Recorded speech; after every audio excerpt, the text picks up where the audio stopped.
A ver.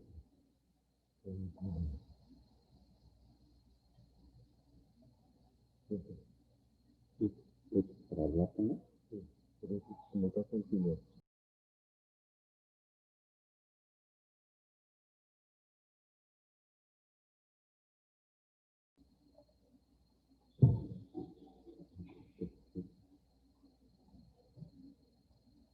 Aló, buenos días a todos ustedes, ¿cómo están? ¿Me escuchan bien? Hola. Sí, profesor. Sí, profesor, buenos días. Sí, profesor. ¿Sí? ¿Cómo les ha ido? ¿Bien? Bueno, vamos a tener ahora nuestra segunda clase de Derecho Registral y Notarial. Pero antes de eso, yo quisiera que hagamos un pequeño resumen de lo que hicimos en la clase anterior. En la clase anterior nosotros dijimos que se trataba en realidad de dos disciplinas que estaban consideradas en una sola asignatura. Y estas dos disciplinas son Derecho Registral y Derecho Notarial. Desde el punto de vista metodológico, nosotros hubiéramos querido más bien que se llamaran Derecho Notarial y Derecho Registral, porque primero digamos, desde el punto de vista operativo, es la función que cumple el notario y después viene la función que cumple el registrador. Estas dos disciplinas tienen, habíamos dicho, normas, principios y aplicaciones prácticas propias. Sin embargo, están unidas por dos aspectos importantes que son la fe pública y la seguridad jurídica. Porque ambas buscan eso, seguridad jurídica, preventiva. Hemos dicho también de que quienes deben cumplir los objetivos, ¿quiénes son? ¿Ustedes o yo?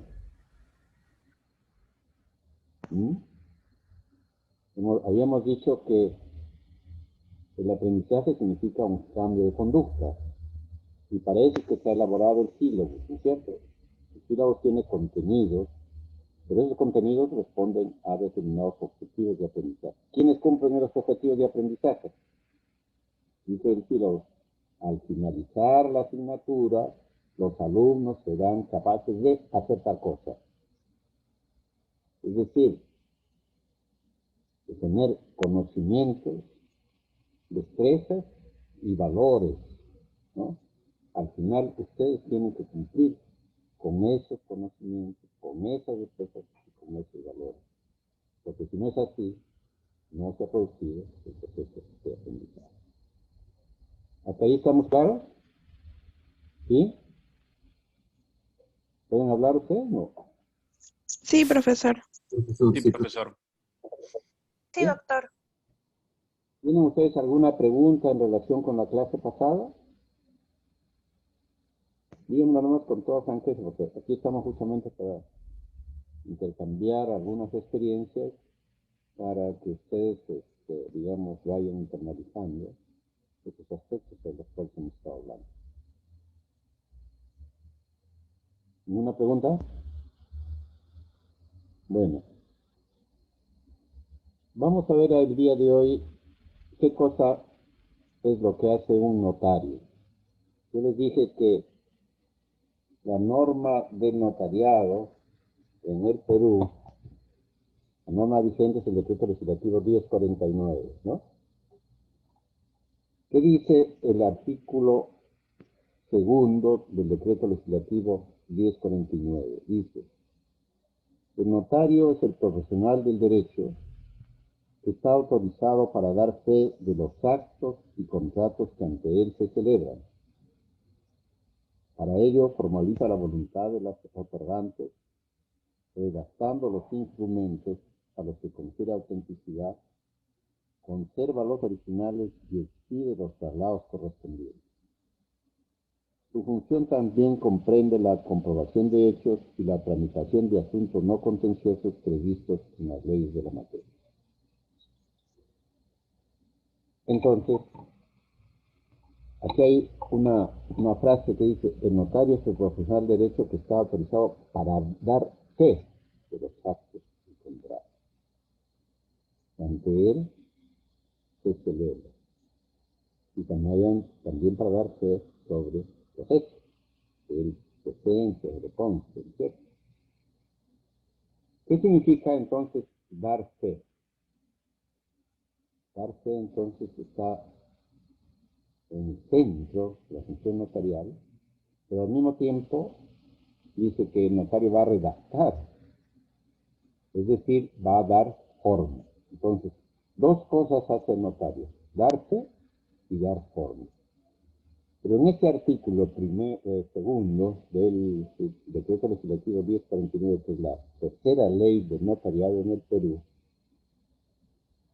el notario, repito, va a dar fe y va a dar forma.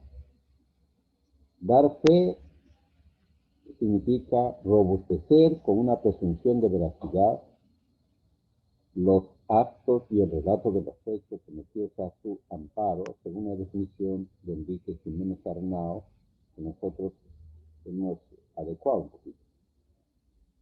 También ustedes tienen una lectura sobre fe pública de Eduardo Couture. No sé si ya lo han ojeado, pero sería bueno que vayan leyéndolo, porque esto va a ser una lectura. Sí, una pregunta, Sí, doctor. Buenos días. Alexandra, ¿no? Sí, Alexandra.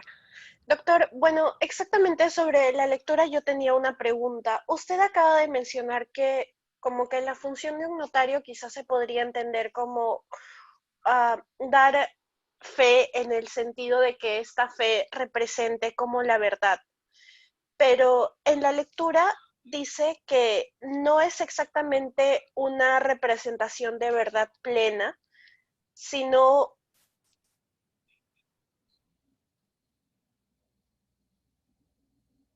Sí, continúa Alexandra. ¿Aló? Perdón, se me fue el micrófono un rato.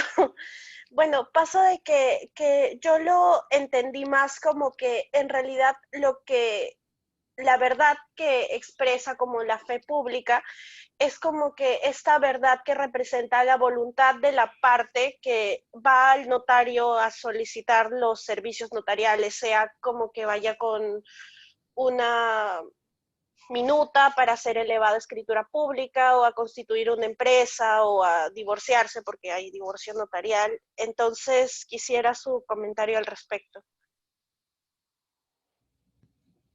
Bueno, lo que dice justamente Couture es que la fe que da el notario no es sinónimo de verdad.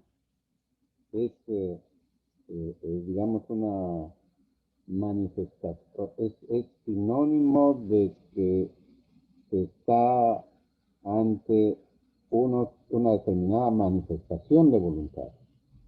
Es decir, por ejemplo, en una escritura pública, el notario da fe sí en una primera parte, por ejemplo, de la identidad, capacidad, conocimiento y de la manifestación de voluntad de las partes. Y lo que da, dando fe es de que se ha producido el acto, pero no estrictamente de que sea verdadera la manifestación que ellos están dando. O sea, los contratantes podrían eventualmente no estar diciendo incluso la verdad. El notario va a dar fe de que esa manifestación de voluntad se ha producido y de las circunstancias de ello. En ese sentido es que Couture hace esa precisión. Porque una cosa es dar fe y otra es la veracidad, ¿no? Se supone que es verdadero, ¿no? Pero al menos la manifestación, la exteriorización que hace el notario, pero incluso eso podría, digamos, ser cuestionado en determinado momento, ¿no? Es decir, hay una posibilidad de que eventualmente eso pues pudiera ser cuestionado, porque tiene validez en sí misma mientras no se declare judicialmente que no es así, ¿no? No sé si está clara la respuesta, Alexandra. Sí, doctor. Bueno, un ejemplo de eso podría ser cuando, por ejemplo, se va a una notaría y se legaliza las firmas, pero no el contenido del documento. Bueno, ahí en la legalización de firma propiamente el notario lo único que está haciendo es diciendo que la firma pertenece a tal persona. No está dando fe del contenido. Incluso hay un artículo del decreto legislativo de 1049 que debemos ahora dejar constancia de eso, que eso no significa que se está legalizando el contenido. Pero incluso en una escritura pública pudiera ser que la persona, digamos, no esté diciendo totalmente la verdad, ¿no? A eso se refiere, ¿no? Que pudiera, no está diciendo la verdad. El artículo 106 de la ley dice, del decreto legislativo 1049 dice, el notario certificará firmas en documentos privados cuando hayan sido suscritos en su presencia o cuando le conste de modo indubitable la autenticidad de la firma, verificando en ambos casos la identidad de los firmantes bajo su responsabilidad, ¿no? Y esto no significa que esté avalando el contenido. Un poco diferente es tratándose de una escritura pública, porque la escritura pública ya implica un tratamiento más severo, si se puede decir, por parte del notario, sobre digamos, la voluntad de las personas, a lo cual tiene que analizar si son agentes capaces y si están procediendo de acuerdo a ley y tienen, digamos, manifiestan libremente su voluntad, ¿no? A diferencia del documento privado, porque el documento con firma legalizada sigue siendo un documento privado, no adquiere nunca una categoría de documento público, salvo que eventualmente pudiera después incorporarse al protocolo, ¿no? Pero en principio, la legalización de firma no cambia el carácter privado que tiene este documento, ¿no? Doctor Becerra, Sí, sí, Arturo, dice. esto hay que admitir a los alumnos que están en la sala de espera.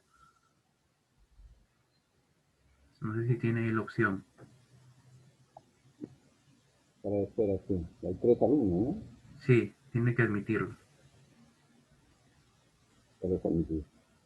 Ya, gracias.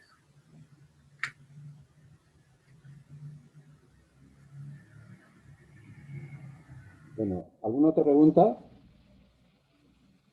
Profesor, buenos días. Yo quisiera comentar más o menos por ese lado, que creo que un buen ejemplo sería un testimonio de una escritura pública donde justamente en la primera parte de la escritura pública el notario señala que las partes son inteligentes en el idioma español, que por ejemplo puede ser también su estado civil, que comprenden cuál es su identidad, su número de DNI, por lo que yo considero que es algo que no da fe exactamente del acto, pero da fe de la manifestación de voluntad de las partes, de que efectivamente están expresando su voluntad y quieren llevar a cabo algún acto. Sí. Mira, Jacqueline, un tema importante has puesto sobre el tapete que me permite aclarar lo siguiente. Hay manifestaciones que las personas, los comparecientes, pueden hacer. Es decir, una persona, por ejemplo, puede decir que es abogado o que es dentista. El notario no va a comprobar si efectivamente es abogado o es dentista. Por eso dice, manifestó ser soltero, manifestó ser casado, porque ahora y es casado con tal persona. Ellos lo manifiestan. manifestó domiciliar en tal sitio. No necesariamente el notario, de hecho no lo hace, no va a ir a comprobar que la persona vive ahí, ¿no? Entonces hay una parte en la cual las personas manifiestan algo. El notario lo único que va a hacer es recoger lo que ellos dicen. Y obviamente va a recoger la expresión de su voluntad, va a consagrarla en la escritura pública. Tú has manifestado en el testimonio y eso nos lleva a aclarar lo siguiente. Una cosa es la escritura pública, que se queda donde el notario, es decir, el original, y otra cosa son lo que se llama los traslados instrumentales. Un traslado instrumental es el testimonio, es decir, son copias de esa escritura pública. La escritura pública queda en el protocolo del notario, en el archivo del notario. Y de ese protocolo se va a extender lo que se llama un testimonio. ¿Qué es un testimonio? Es un traslado instrumental, es un traslado notarial conteniendo una copia textual del instrumento público, que es en este caso la escritura pública, en su integridad exacta. ¿Ya? Entonces, ¿cuáles son los traslados notariales? El testimonio, un parte, una boleta, que están previstos en el decreto legislativo notarial. Pero, además, en la práctica hay la copia simple, que no existe en la ley, aunque la ley de simplificación administrativa se menciona, pero en la ley notarial no se considera la copia simple como un traslado. Entonces, aprovecho tu pregunta para reiterar que una cosa es la escritura pública, que es el instrumento matriz que queda donde el notario, y otra cosa es el testimonio, que es un traslado. Hemos dicho que es una copia de la escritura pública que se entrega al interesado. El interesado o una parte es la que recibe el testimonio. Pero hay otro traslado que es también una copia textual de la escritura pública o del acta protocolar, porque también puede ser de acta protocolar, que se remite al registro público. Este es un parte, ¿no? Parte que es copia del instrumento público protocolar que se remite al registro público. Y finalmente hay otro traslado que se llama boleta. La boleta es un resumen del instrumento protocolar o copia de una parte de esa escritura o de esa acta protocolar. Entonces no hay que confundir parte, que son copias de la escritura pública o del acta protocolar que se remiten al registro, con boleta, que es copia de una parte de ese instrumento, matriz de ese instrumento protocolar. Y les decía que la copia simple también existe en la práctica, aunque legalmente no está mencionada en la ley de notariado.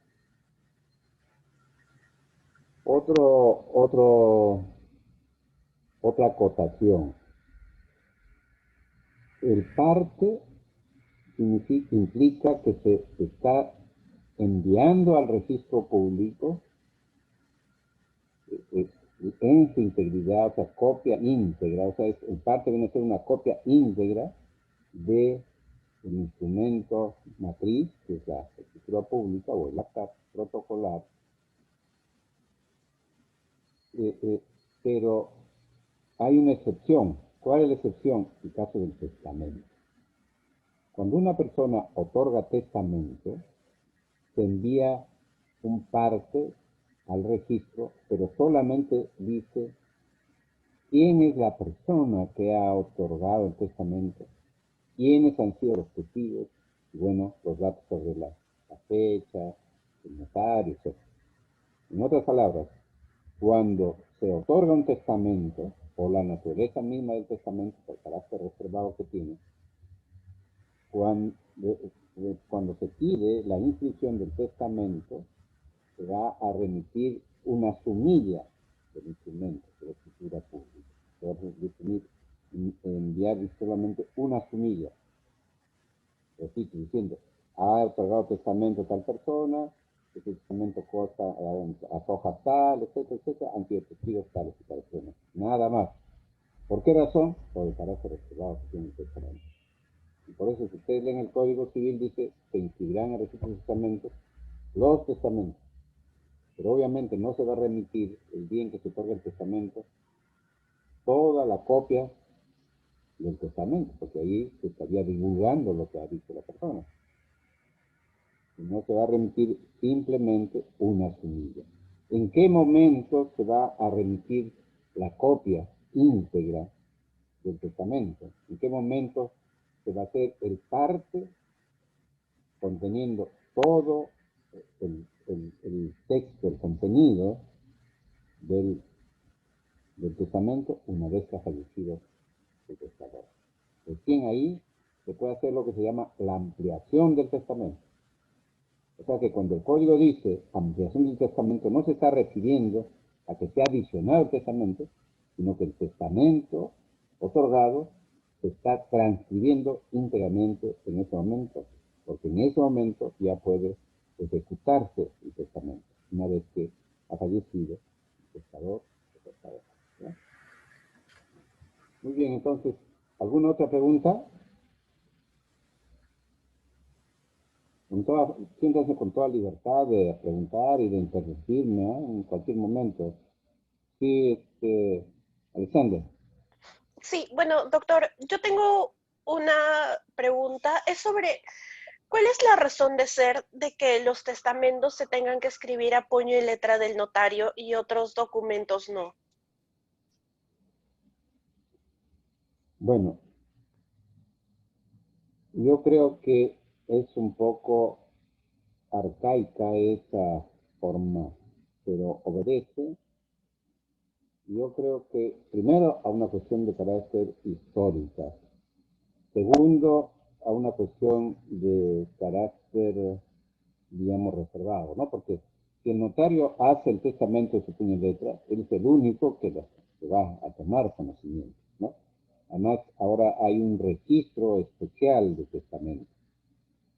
Las formalidades del testamento están establecidas en el artículo 696 del Código Civil. Y yo decía que eso debiera cambiarse, ¿no? Porque el artículo 696 dice también que estén reunidos de principio a fin en un solo acto el testador, los testigos y el notario. Incluso el Código Argentino, por ejemplo, decía que estén reunidos para la lectura, porque si no, ahí, además de que se dice que se haga de puño y letra, tiene que haber además testigos, y los tres tienen que estar por lo menos 2 horas a 2 horas y media, desde el principio a fin, porque es lo que demora hacer el testamento. En el proyecto de modificación del Código Civil ya se está considerando que puede hacerse, digamos, a computador, etcétera. Y bueno, el notario tomará su seguridad y lo hará pues el propio notario también a computadora. Pero lo más, digamos, arcaico que me parece existe es el aspecto de los testigos, ¿no? La obligatoriedad de los testigos, porque los testigos justamente tienen, o sea, ya se van a enterar de lo que está diciendo el testador. Entonces el notario obviamente guardará toda la reserva del caso, pero los testigos pueden hablar, o sea, no obstante que se pueden hablar, ¿no? Entonces yo particularmente pienso, por ejemplo, que los testigos no debieran existir. ¿Por qué? Porque ya basta con la fe que da el notario. Y tú me preguntas, ¿por qué existe? O sea, yo creo que ha habido un exceso de formalidades pensando en que la escritura pública de testamento es una escritura especial y que la persona que otorgó el testamento pues ya no va a volver para, digamos, en caso de que usted dijera que no ha dicho la verdad, etcétera, pues no va a haber, no va a estar acá la persona, obviamente, ¿no? Y se ha exagerado en cuanto a las formalidades. Y en este tema de los testigos incluso, se dice que, por ejemplo, no pueden ser testigos los dependientes del notario o de otros notarios. Con lo cual da a entender pues, que el notario podría confabularse, ¿no? Entonces, pero no solo eso, sino alguien que trabaja o que practica en una notaría, en cualquiera fuera de la notaría, incluso del Perú, ya tiene una especie de capitis diminutio para ser testigo testamentario, lo cual es obvio, no es aceptable, ¿no es cierto? De otro lado, también, en cuanto a los testigos, se dice, por ejemplo, que no pueden ser testigos los cónyuges en un mismo testamento, pero no se dice que no pueden ser testigos hermanos, por ejemplo, dos hermanos, o padres e hijos. Entonces, no tiene mucho sentido. Y la mayor cantidad de veces que se presentan testigos, que son los testigos que tiene que traerlo el propio testador, no los puede colocar el notario, digamos así, ni siquiera el notario, sino el propio testador, muchas veces trae esos testigos que son básicamente su personal de confianza, empleados, etcétera, no sé, bueno, ¿qué se pueden decir? ¿No? Entonces, eso creo yo que debe cambiarse, ¿no? De modernizarse, más aún una situación como la que estamos viviendo, por ejemplo, tener 2 horas y media para una persona es un poco excesivo, ¿no? No sé si te he respondido bien tu pregunta, Alejandra. Sí, doctor, gracias. ¿Alguna otra pregunta? Bueno, entonces volvemos a ese artículo segundo. Doctor Becerra, Alexandra Cueva está levantando la mano. A ver, Alexandra, Cueva. por Sí, favor. profesor, buenos días, ¿qué tal? Yo tenía una pregunta. ¿El notario está obligado a requerir un certificado médico al testador, no sé, que supere cierta edad o simplemente, o sea, para acreditar el pleno discernimiento o simplemente basta con lo que pueda percibir? No, el notario no está obligado a exigir certificado médico, ¿eh? Algunos notarios lo exigen, pero no hay ninguna obligación legal. Es, digamos, un uso de algunos cuando tienen dudas sobre digamos, el nivel de capacidad de las personas. Pero no es obligatorio exigir, ¿eh? No existe ninguna ley sobre eso. Es un aspecto de criterio del notario. Ahora, muchas veces incluso puede haber un certificado médico, pero la persona que es examinada por el notario no responde, digamos, para demostrar que está entendiendo las cosas, que está orientada en el tiempo, espacio y persona, ¿no? ¿Qué significa orientar en el tiempo? O sea, que sabe la fecha, por ejemplo, y sabe en qué mes estamos, ¿no? ¿Qué día estamos en el tiempo, en el espacio, ¿dónde estamos? Estamos en Lima, estamos en San Gil, estamos en Miraflores, estamos en Comas, en San Juan de Lurigancho, lo que sea. Y en cuanto a personas, ¿no?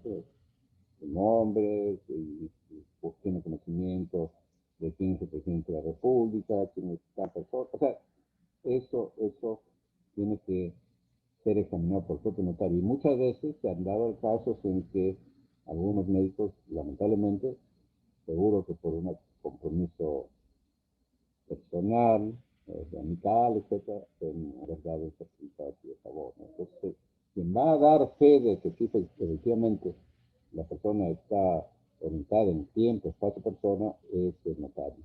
Podrá asesorarse o ayudarse por un certificado médico, ¿no? Pero es una cuestión potestativa, no es una cosa de exigencia de la ley. ¿Algo más? Ya, profesor, ¿Alexandra, gracias. está bien? Sí, Profesor, Sí. ¿qué tal, profesor? Buenos días. Tengo una consulta. Eh, Habíamos dicho pues que el notario recoge la expresión de la voluntad, ¿no? De las partes para poder consagrarla en la escritura pública. Entonces, en la época actual en la que estamos viviendo, donde de repente hay nuevas plataformas para poder realizar actos inscribibles, ¿no? Ante registros públicos, veo que, por ejemplo, existe el sistema de intermediación digital de SUNARP. Entonces, tengo entendido que de repente el notario en estas ocasiones recibe documentos que en realidad antes se recibían mediante las mismas personas que iban, firmaban ante el notario podía cotejar que efectivamente los que firmaban tenían esa voluntad para poder continuar con el protocolo vía SUNARP. Entonces, esto ahora ha hecho que la realidad sea distinta, ¿no? El notario prácticamente no ve a las personas intervinientes, sino que de repente a través de la firma digital podría decir que en realidad se están celebrando ciertos actos. Pero al no verlos físicamente, entonces no podría decir, el notario decir que realmente no está conociendo la manifestación de la voluntad porque no sabe si es que esas personas han sido los que han firmado o no. La pregunta es si es que esto de alguna forma desvirtuaría la función del notario en ese sentido. En realidad, Renato, no estamos haciendo, digamos, una manifestación de voluntad a la distancia. No está permitido en la ley de notariado.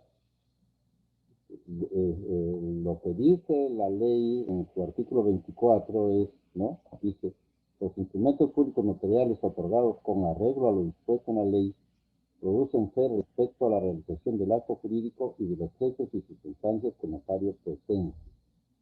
Asimismo, producen fe a aquellos que autoriza el notario utilizando la tecnología de firmas y certificados digitales de acuerdo a la ley de la materia. Lo que podemos hacer es simplemente, digamos, dejar constancia de estas manifestaciones, pero no para una escritura pública. Una escritura pública necesariamente tiene que implicar la presencia física de la persona que otorga esa escritura pública. O sea, no cabe que eso se haga a través de medios digitales, ¿no? Puede ser lo otro para una, digamos, declaración de que digamos, ha visto, ha ingresado a internet y ha obtenido tal información, pero eso no va a ser para escritura pública, solamente para, digamos, una certificación de algún otro documento, pero no en escritura pública. No estamos en esa situación ahora, no está previsto en la ley. Probablemente hubiera sido previsible, hay incluso un proyecto de ley en el Congreso en relación con esto, pero no está prevista esa posibilidad. O sea, lo que tiene que hacer la persona es firmar físicamente, en documento físico, en el documento tiene que estampar su firma, no cabe ahí firma digital. ¿Está clara la respuesta, Renato? Sí, profesor, gracias. ¿De alguna duda? Está claro, ¿no? Sí, perfecto. Es interesante lo que tú dices porque, bueno, eso tendría que preverse y seguramente después de eso habrá que hacer algunas modificaciones a la norma, pero tal como está, no está previsto ahora. En teoría se podía, por ejemplo, pensar en esa posibilidad, pero también cómo es que el notario se va a cerciorar de que esa persona está actuando libremente, por ejemplo. Se dice que ahora hay unas camas que tienen como 360 grados, entonces que se va a ver todo, entonces no puede ser, ¿no? Pero no está previsto todavía legalmente. ¿Ya? Definitivamente, gracias. Ya, Adriana. ¿Tienen alguna otra pregunta? Bueno, entonces, volvemos a nuestro artículo segundo, que es en realidad una reproducción de una declaración que se hizo en en la Unión Internacional de Notariado. Hay una entidad que se llama Unión Internacional de Notariado, que el Perú ayudó a fundar el 2 de octubre de 1948 en Argentina, en Buenos Aires.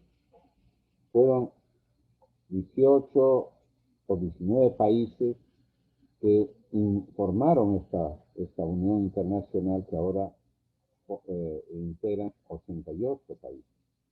Esta Unión Internacional del Notariado se funda en Argentina.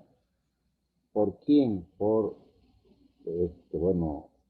Argentina, Perú, Colombia, etcétera, España, y ahora ha crecido mucho, y realiza periódicamente congresos internacionales.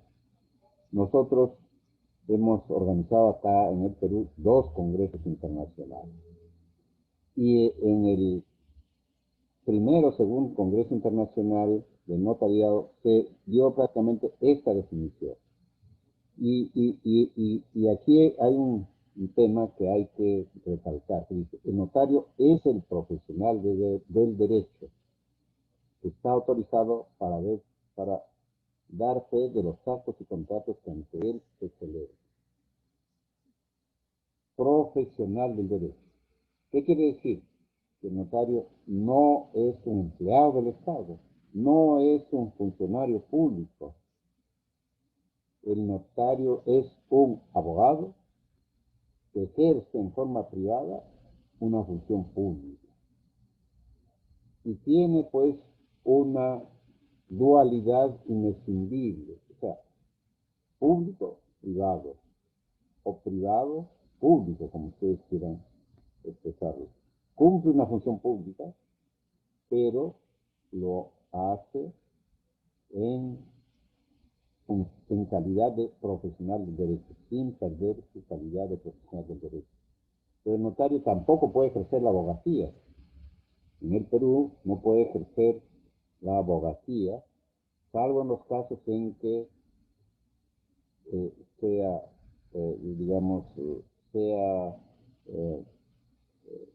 tenga interés propio o interés de su cónyuge, de sus hijos, etc. En los casos en los que no puede ejercer como notario.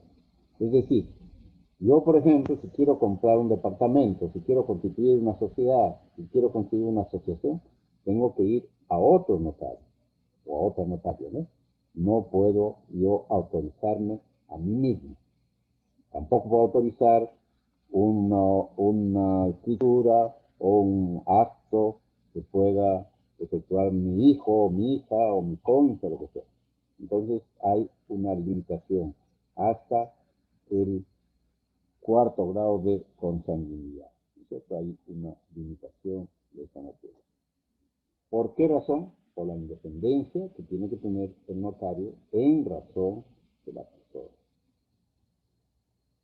Sabemos entonces ya que se trata de un profesional del derecho que ejerce en forma privada una función pública. ¿Y cuál es su función? Es dar fe y dar forma, de acuerdo a esta definición. Y entonces, ¿qué hace? ¿En qué consiste la función notarial? La función notarial es una función compleja que implica la siguiente: autenticar, redactar, conservar, asesorar y tramitar asuntos no contenciosos, ¿no? Entonces, ¿qué significa autenticar? Cuando vamos donde un notario y le pedimos que legalice una firma o legalice una fotocopia, ¿qué está dando fe? Está dando fe, ahí está autenticando, ¿no? Está dando certeza. Pero si vamos a que haga una escritura pública, ya el notario va a redactar un instrumento. va a redactar el instrumento. Pero este instrumento se va a quedar en el archivo del notario, formando parte de su protocolo. Y entonces, allí está cumpliendo una función de conservación. Y después va a extender ¿cómo se llama? Los traslados instrumentales, va a reproducir esos instrumentos que están en su protocolo. Cumple ahí una función de reproducción. Ya hemos mencionado que son la emisión de los traslados instrumentales, testimonios, partes, boletas e incluso de las copias simples de lo que hablamos anteriormente. Ahí está cumpliendo una función de reproducción. Y también va a cumplir una función de asesoría. El notario es un asesor, va a asesorar a los abogados, va a asesorar a las partes, porque ya es un especialista en derecho, y puede, pues, naturalmente brindar, debe brindar esa asesoría. Y después también va a tramitar asuntos no contenciosos. Hablamos, por ejemplo, de las sucesiones intestadas, de las rectificaciones de partida, del patrimonio familiar, incluso el divorcio, la separación convencional y el divorcio en sede notarial. Se dice divorcio notarial, pero en realidad debe decirse separación o divorcio en sede notarial, ¿no? Porque no hay realmente un divorcio notarial, ¿no? Si hay un divorcio en sede notarial o en sede judicial. Entonces, eso es lo que hace el notario. Ahora, complementariamente cumple una función, digamos, de apoyo a la administración. Si se le cuesta nada a la administración, porque el notario no gana sueldo del Estado, tiene que mantener su oficina, tiene su personal, conformar su archivo con todos sus propios recursos, etc. Archivo que al final va al Archivo General de la Nación, como dijimos la vez pasada. Y entonces, se trata del ejercicio de una función por un profesional de derecho, una función pública, y eso queda muy claro. Ahora, en España, por ejemplo, sí ellos inciden en que el notario es un funcionario público, pero yo estaba conversando con algunos amigos y dije, bueno, porque así lo dice la ley y porque ellos inciden mucho en que el hecho de cumplir, desempeñar una función pública los hace a ellos funcionarios. Pero es un poco más una cuestión de, digamos, de calificación que ellos así lo consideran. Pero para nosotros, el notario no es en ningún caso un funcionario público. Podríamos decir que es un oficial público, podríamos decir que es un oficial público, que desempeña una función pública, pero no es un funcionario público, ni las normas sobre ejemplo de orden penal en relación con los funcionarios públicos le van digamos, a ser aplicables. Eso no está previsto, incluso en el reglamento que se dio sobre esta ley de notariado, se decía así, pero como ese reglamento no se publicó en el peruano, fue impugnado y se declaró que no regía. El Poder Judicial declaró que este reglamento era nulo. Así que no hay esa declaración expresa, pero esa es la naturaleza del notariado en este país. Ahora, también se dice en la parte última de este artículo, dice, su función también comprende la comprobación de hechos. Entonces, aquí hay un tema interesante que considerar, que es que cuando un notario comprueba un hecho, va a emitir un acta. Y aquí nosotros vamos a incidir en los instrumentos notariales que puede extender un notario. En principio hay una delimitación muy importante. Hay instrumentos protocolares e instrumentos extraprotocolares. ¿Qué significa protocolar? Hemos dicho que son aquellos instrumentos cuya matriz queda en el oficio notarial. ¿Cuáles son los instrumentos protocolares? Son dos: las escrituras públicas y las actas protocolares. ¿Y cuáles son los instrumentos extraprotocolares? Las actas y las certificaciones. Los instrumentos protocolares hemos dicho que son escrituras públicas y actas. ¿Qué es una escritura pública? ¿Y en qué se diferencia de un acta? La escritura pública se refiere o contiene actos o negocios jurídicos. En cambio, las actas contienen hechos jurídicos, eso en principio. Las actas pueden ser protocolares o extraprotocolares. Normalmente las actas son extraprotocolares. Excepcionalmente son protocolares. En cambio, las escrituras públicas siempre son protocolares. Siempre. No puede haber una escritura pública que no sea protocolar, que esté en el protocolo del notario. ¿Qué otra diferencia hay? Que las escrituras públicas tienen una determinada formalidad, o sea, tienen una introducción, tienen un cuerpo y tienen una conclusión. Y las escrituras públicas tienen que ser necesariamente firmadas por los otorgantes. Los otorgantes la firman y después viene la autorización del notario. En cambio, las actas no necesariamente. Las actas pueden no ser firmadas. Y, por ejemplo, tenemos un acta de protesta, que si nosotros vamos a exigir o pensar que tiene que firmar la persona a la que se le protesta, nunca se puede hacer protesta. Entonces, esas actas las firma solamente el notario. Tienen determinadas formalidades también, pero no siempre. O sea, la formalidad de las actas es un poco menos exigente que las ante las escrituras públicas. Claro que hay excepcionalmente actas que sí van al protocolo. ¿Cuáles son esas actas que van al protocolo? En principio, las actas de los asuntos no contenciosos van al protocolo. Pero hay otras actas, por ejemplo, que son las actas de protocolización, las actas de transferencia de vehículos, que ahí contienen excepcionalmente también esas actas de transferencia de vehículos un acto, un negocio jurídico, porque hemos dicho que normalmente las escrituras públicas son las que contienen un acto o negocio jurídico y que las actas contienen hechos jurídicos.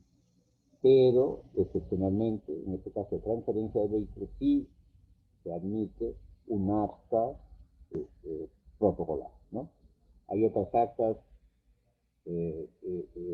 protocolares, como por ejemplo, les decía yo, un acta de protocolización.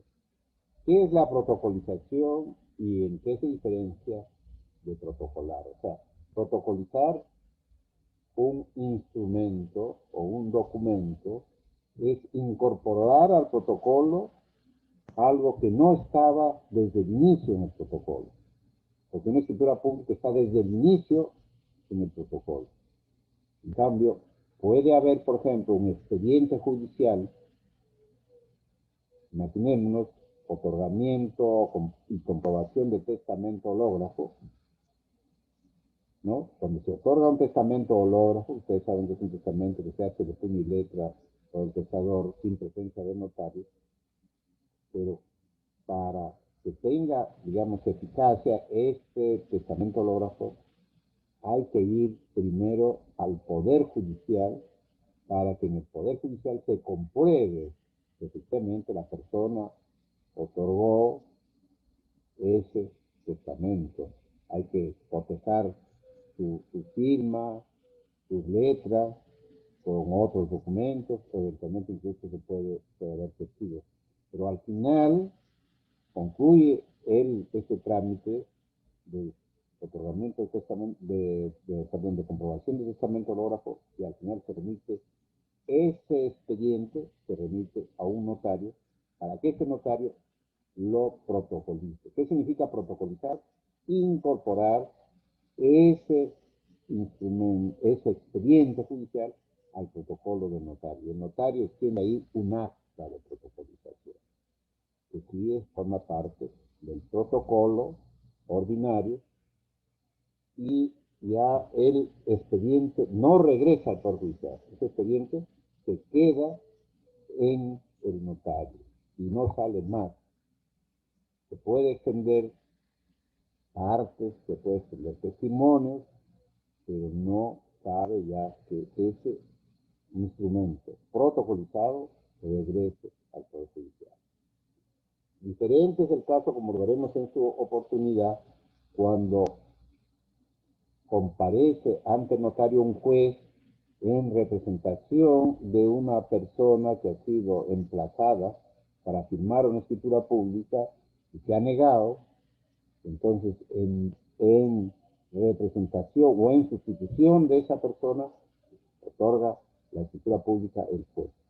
En este caso, el juez va a firmar una minuta y esa minuta va a ser elevada a escritura pública, y el expediente judicial, en este caso, es un expediente que se ha seguido entre el Poder Judicial, una vez que se han transcrito determinadas piezas de ese expediente y se ha firmado la minuta y se ha firmado la escritura pública por el juez, regresa al juzgado. Diferente entonces es el caso que les dije anteriormente, de que hay una protocolización en la cual ya no regresa el expediente a juzgado, nunca más. Y este otorgamiento de escritura pública por rebeldía de una determinada parte, y en este caso el notario va a extender la escritura. ¿Qué es lo que sustenta esa escritura? La minuta, que firma también el juez, y bueno, la parte que ha demandado, y autoriza el notario. Y en este caso, el expediente, o sea, la sí regresa al Poder Judicial. No sé si está claro esto, este aspecto. ¿Lo han entendido o está complicado? Esto del expediente judicial, en qué caso regresa, en qué caso no regresa. ¿Está claro? Profesor, disculpe, la segunda parte que explicó acerca de los expedientes que regresan al Poder Judicial, esa parte a mí no me quedó muy clara. No sé si puede volver a repetir. Muy bien, entonces, hay dos situaciones que se presentan, ¿no? Una situación se da cuando ante el Poder Judicial se ha seguido un trámite judicial, por ejemplo, de otorgamiento de testamento, que se llama el testamento hológrafo, ¿no? Que se llama comprobación de testamento. Y entonces, se sigue todo el procedimiento ante el Poder Judicial. Concluye el procedimiento y el juez en ese momento dice: protocolícese este expediente ante notario tal, ¿no? Y entonces todo ese expediente se remite al notario, y el notario, ¿qué va a hacer? El notario va a extender un acta de protocolización y dice: el día de hoy, yo, fulano tal, notario tal, procedo a protocolizar el expediente número tal, proveniente de tal juzgado, que consta de tantas páginas y que se agrega a mi protocolo al final, ¿no? El protocolo yo les voy a enseñar en cualquier momento para que ustedes tengan una idea cómo es un protocolo. Son como 500 folios, ¿no?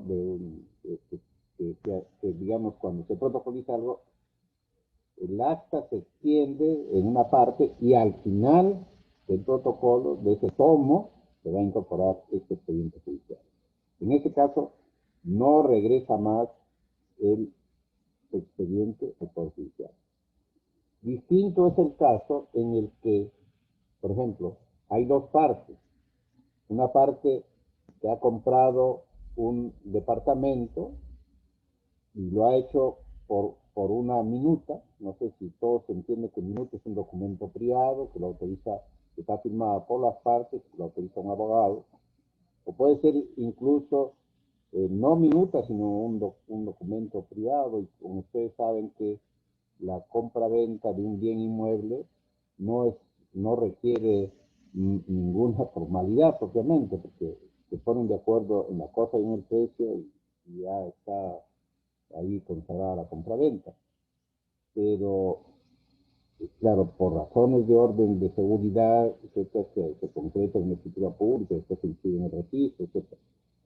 Pero pudiera ser que en este caso, por ejemplo, se ha firmado simplemente un documento privado, se ha firmado una minuta, y el vendedor, como ya recibió el dinero, no quiere firmar la escritura pública. Entonces, ¿qué hace el comprador? El comprador va y lo emplaza judicialmente. Pide un otorgamiento de escritura pública, que la parte demandada firme la escritura pública, y si no firma, entonces lo hace el juez.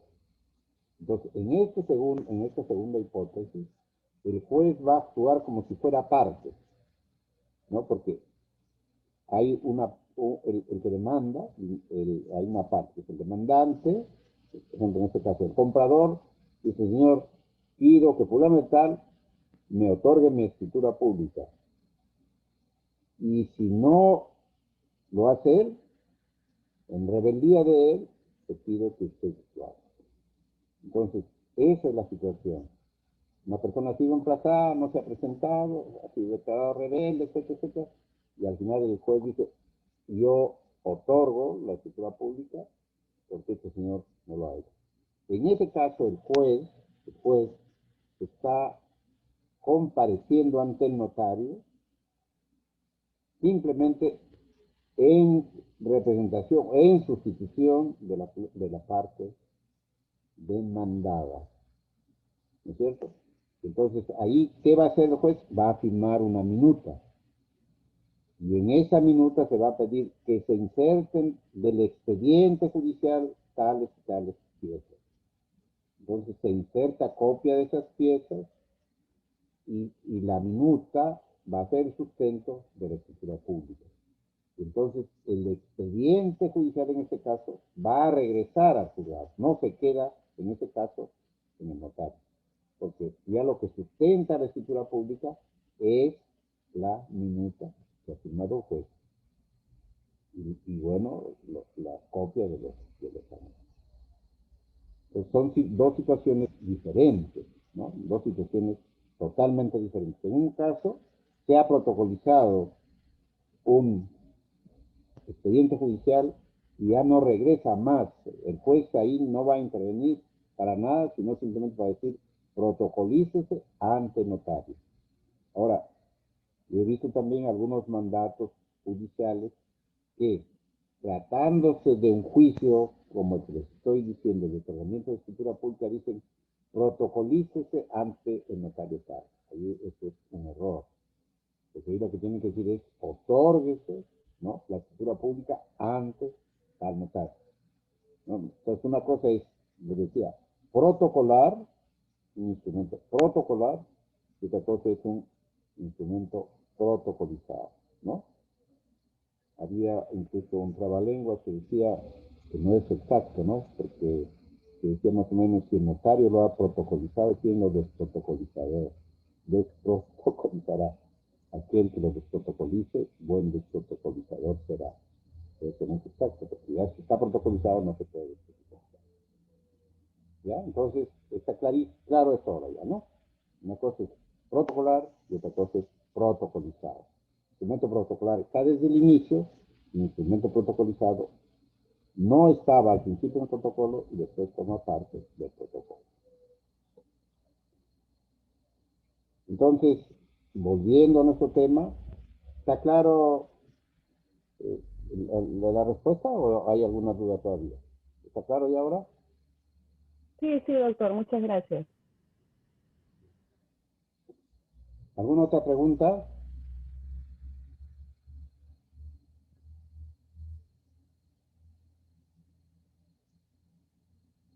El artículo primero del decreto legislativo dice: el notariado de la República se integra por los notarios con las funciones, atribuciones y obligaciones que la presente ley y su reglamento señalan. Las autoridades deberán prestar las facilidades y garantías para el cumplimiento de la función notarial. En realidad, entonces aquí ustedes han escuchado una nueva palabra que dice el notariado. Y bueno, yo les mencioné también la Unión Internacional del Notariado. O sea, una cosa es el notario y otra cosa es el notariado. ¿Qué es el notariado peruano? El conjunto de notarios peruanos, ¿ya? Con las atribuciones, las funciones, etc. O sea, el notariado es más amplio, es un concepto genérico que agrupa a los notarios. Y en este decreto legislativo 1049 es el único decreto, perdón, es la única ley, por decir en la práctica, así no se diga esto, la tercera ley de notariado, que habla de reglamento. Yo les dije que esa era la tercera norma, digamos, con categoría de ley del notariado, porque la primera ley es del año 1912, en que se sancionó la ley conjuntamente con el Código de Procedimientos Civiles y la Ley Orgánica del Poder Judicial. Esa primera ley duró casi 80 años. Y también se aplicó, miren ustedes la importancia de esta ley, se aplicó con los 3 códigos civiles, de 1852, de 1936 y de 1984, porque fue derogada en 1993. Así que eso es la ley 1510, la otra es el decreto legislativo 26002 y la actual es el decreto legislativo 1049. Entonces, este último decreto legislativo es la única ley que dispone que haya un reglamento. Las dos anteriores no pidieron, no exigieron, no previeron un reglamento, porque eran básicamente normas de carácter autoaplicativo, y así se ha venido operando. Y actualmente incluso no hay reglamento, porque, repito, el reglamento que se sancionó por decreto supremo no fue publicado el reglamento. Entonces hubo una impugnación de un colegio de notarios y el Poder Judicial declaró que era nulo este reglamento. El año pasado se previó por el Ministerio de Justicia expedir el reglamento, se hizo una prepublicación en el peruano, se pidió opiniones. Nosotros en el Colegio de Notarios de Lima preparamos un proyecto alternativo que no se ha sancionado.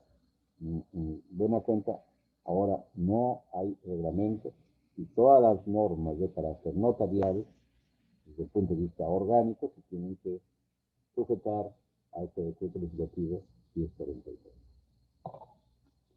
¿Qué más contiene este decreto legislativo? Bueno, contiene la forma como se ingresa al notariado, cómo está constituido el jurado, cuáles son los deberes del notario, cuáles son las prohibiciones al notario, cuáles son los derechos, en qué caso cesa el notario, cuáles son las normas sobre los instrumentos públicos notariales, de lo que hemos estado hablando, ¿no es cierto? Los instrumentos protocolares y los instrumentos extraprotocolares. Habla también de, bueno, ya de registro de escrituras públicas, de los otros registros y de los instrumentos extraprotocolares, de los colegios de notarios y del Consejo de Notariado. Esta es una visión global, vamos a incidir después ya en aspectos específicos. No sé, Arturo, tú quisieras intervenir para algo, quizá agregar algo, una precisión o algún otro tema que consideres pertinente, por favor. Esto por ahora no, profesor. Ya. Tú tenías ahí unas diapositivas, ¿no es cierto? Sí, esto. No sé si me puede dar esto permiso para poder compartir a través de la plataforma Zoom porque la tengo bloqueada, la opción de compartir pantalla. Hay una opción para hacer anfitrión, me parece. Tiene que hacer clic sobre mi nombre. A ver, perdón un ratito, pero para compartir.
Arturo, ¿puedes? No, tiene que darme la opción de anfitrión. Usted está compartiendo pantalla.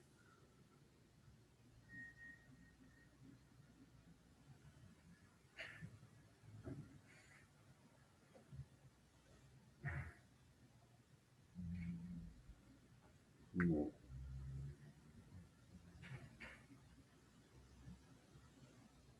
Pero espera, a ver, ahí. Hace poquito, ahí está.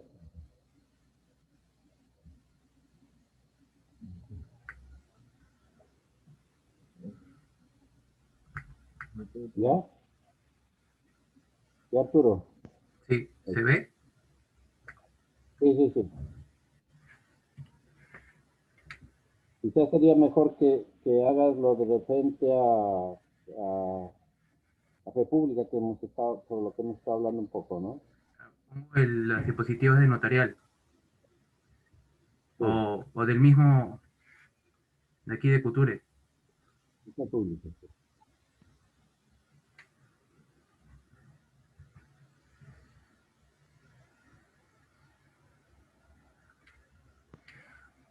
¿Habla usted, doctor, o hablo yo? Tú habla, tú habla. Ah, ya. Bueno, esto, no sé si ustedes, alumnos, han tenido la oportunidad de revisar la lectura de Couture, que es la número 2. ¿Alguien la ha leído? ¿La ha ojeado? ¿La ha visto rápido?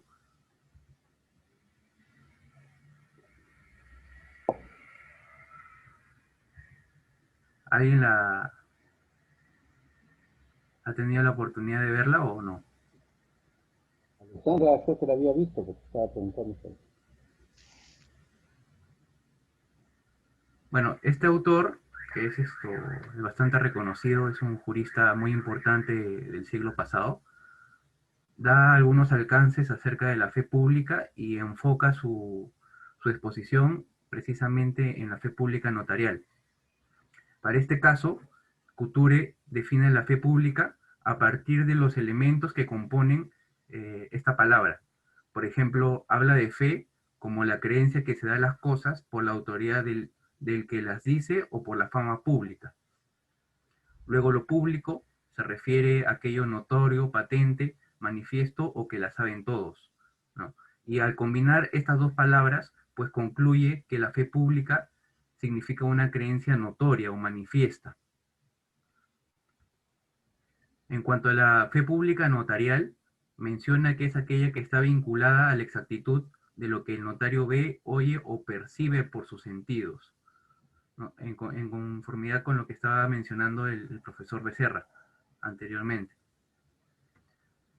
Acerca de la fe pública notarial indica que es un atributo propio de la calidad del notario, aunque reviste que reviste el funcionamiento y este notario con el solo intervenir y autorizar el acto, cualquiera con su firma, le impone autenticidad, que no quiere decir que el notario sea el autor del documento en el sentido de que no es el notario quien otorga el acto jurídico que está autorizando, sino interviene y autoriza para imponerle autenticidad, que en el fondo eso es lo que implica la fe notarial de la que el notario es depositario.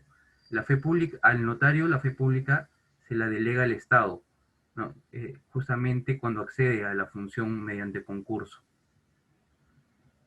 Eso es un primer alcance de lo que dice Couture, y ya después esto en la lectura hace un mayor desarrollo del mismo y va a ser objeto de control de lectura, que por eso es que he hecho solamente lo más general.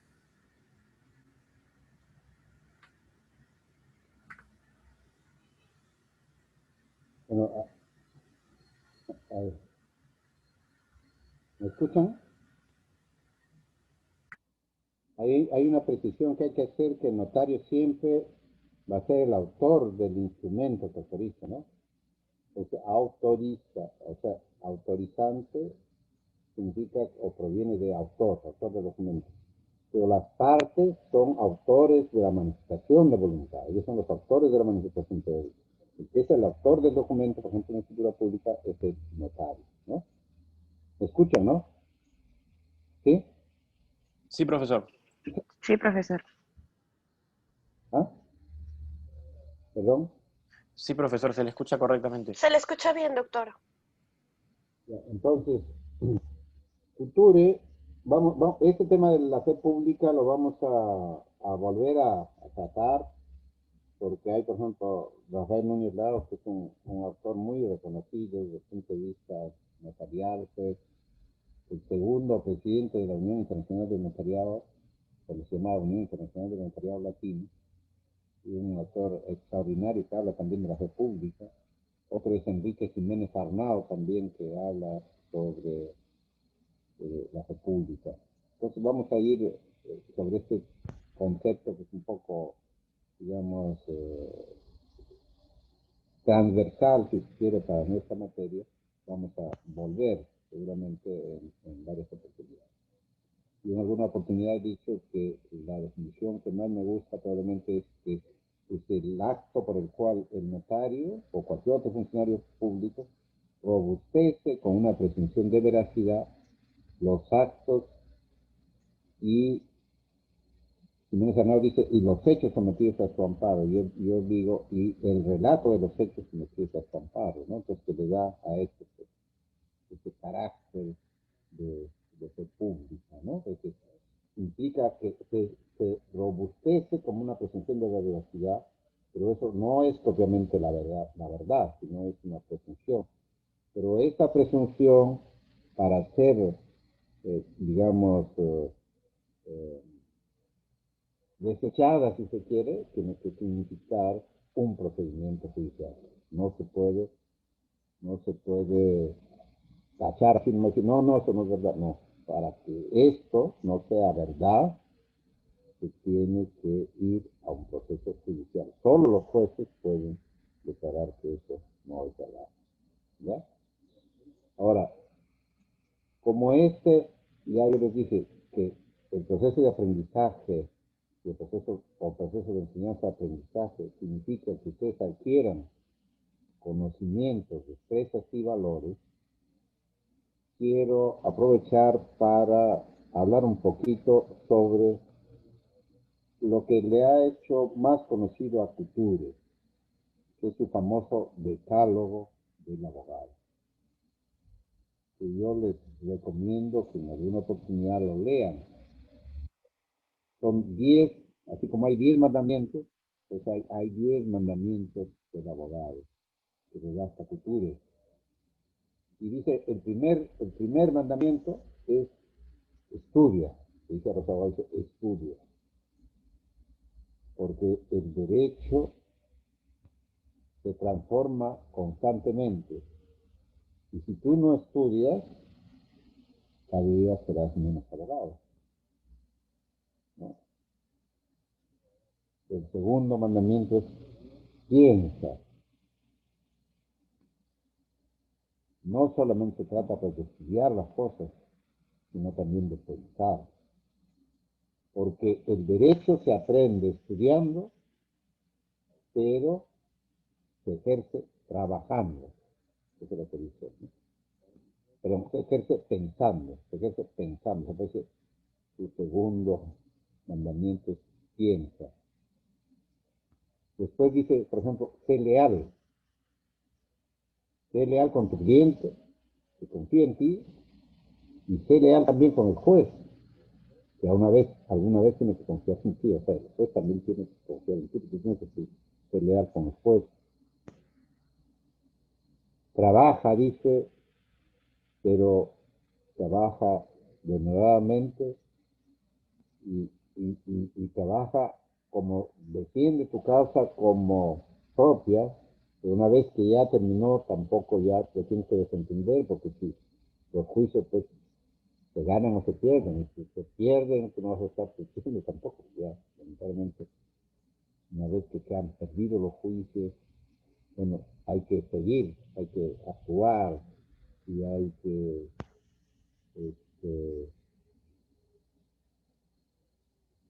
ejercer todos los recursos, ¿no? Hay que presentar una apelación, hay que ver estar atento al tiempo. Hay otra frase que dice, ten paciencia, dice, porque el tiempo se venga de las cosas que se hacen sin su colaboración. Se tiene que ser en eso, pues, paciente. Pero hay una frase que al final dice, y son 10 mandamientos. Hay una frase muy bonita que dice, ama a tu profesión para que cuando tu hijo te pida consejos sobre qué profesión seguir, tú con orgullo le aconsejes que se haga abogado. Entonces es muy bonito este decálogo de Couture. Hay otro libro también para este aspecto deontológico que es de Ángel Osorio, que se llama El alma de la toga. Es otro libro que también transmite valores en relación con el ejercicio de la abogacía. ¿Cómo se llama? El aspecto deontológico es muy importante. Y tratándose de los notarios, Valé de Goytisolo, que fue también presidente de la Unión Internacional de Notariado, presidente de honor de esta unión y fue presidente de la Academia de Derecho y Ciencias Políticas de España, decía que en toda profesión el aspecto deontológico era muy importante, pero que en el notariado era esencial. O sea, un notario sin ética no tenía razón de ser. O sea, no es concebible un notario sin ética, porque no basta incluso con cumplir la ley, porque hay digamos, un espacio así muy tenue entre que una cosa se puede o no se puede hacer sin violar prácticamente la ley, ¿no? Pero es muy importante que el notario sepa decir no. Un notario que no sabe decir no, no puede ser notario, porque le van a proponer una serie de cosas siempre, sobre todo cuando uno es muy joven, cuando recién se inicia en la función notarial, vienen por ahí y le proponen los pseudo amigos, pero mira, que por aquí, tú que eres mi amigo, tienes que... Un momentito, uno tiene que saber decir no, si no, realmente no puede ser notario. A mí me tocó participar en la redacción del Código de Ética del Notariado, que fue aprobado por el Decreto Supremo de hace muchos años, aunque rige hasta ahora. Pero ahí colocamos determinados principios que deben inspirar la función de notario en el Perú. ¿Y esos principios cuáles son? Primero, que debe ser la verdad. Es el principio El notario no puede decir cosas falsas. Segundo, la objetividad. Tiene que decir ser objetivo, lo que está viendo, lo que está percibiendo por sus sentidos, lo que ve y oye.